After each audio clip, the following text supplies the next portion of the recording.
ঘরের মাঠে ওয়েস্ট ইন্ডিজের বিপক্ষে কেবল সাধারণ কোনো দ্বিপাক্ষিক সিরিজ নয়, হেড কোচ ফিল সিমন্সের চোখে 2027 ওয়ানডে বিশ্বকাপের পরিকল্পনা সাজানোর প্রথম পদক্ষেপ।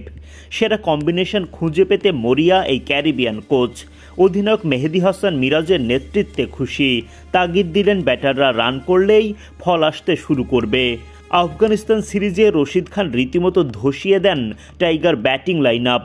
ওয়েস্ট ইন্ডিজ দলে রশিদের মতো কাউকে মোকাবিলা করতে হবে না ভেবে সিমন্সের চোখে মুখে খানিকটা স্বস্তি। শুক্রবার ম্যাচ পূর্ব সংবাদ সম্মেলনে ওপেনিং জুটি নিয়ে এক প্রশ্নের জবাবে ফিল সিমন্স বলেন, আগের সিরিজ খারাপ গেছে আমাদের, তবে চেষ্টা করছি সেখান থেকে ফিরে এসে ভালো কিছু করতে। আগে যা হয়েছে তা অতীত, কালকে যেন ভালো কিছু করতে পারি সেখানেই সব মনোযোগ। টাইগারদের ওয়ানডে অধিনায়ক মেহেদী হাসান মিরাজের নেতৃত্বে এখন অবধি 10 ম্যাচের মাত্র একটাতে জিতেছে বাংলাদেশ। তবে অধিনায়কের ওপর আস্থা রাখতে চান হেড কোচ ফিল সিমন্স।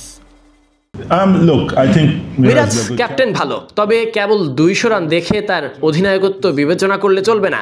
মাঠে তার অধিনায়কত্ব ভালো হচ্ছে, ম্যাচ জেতা ব্যাটারদের উপর নির্ভরশীল, ফলে তারা রান না পেলে ম্যাচ জিততে পারবে না। তাই বলবো মাঠে মিরাজ ভালোই ছিল, ম্যাচ জেতার ক্ষেত্রে ভালো হচ্ছে না।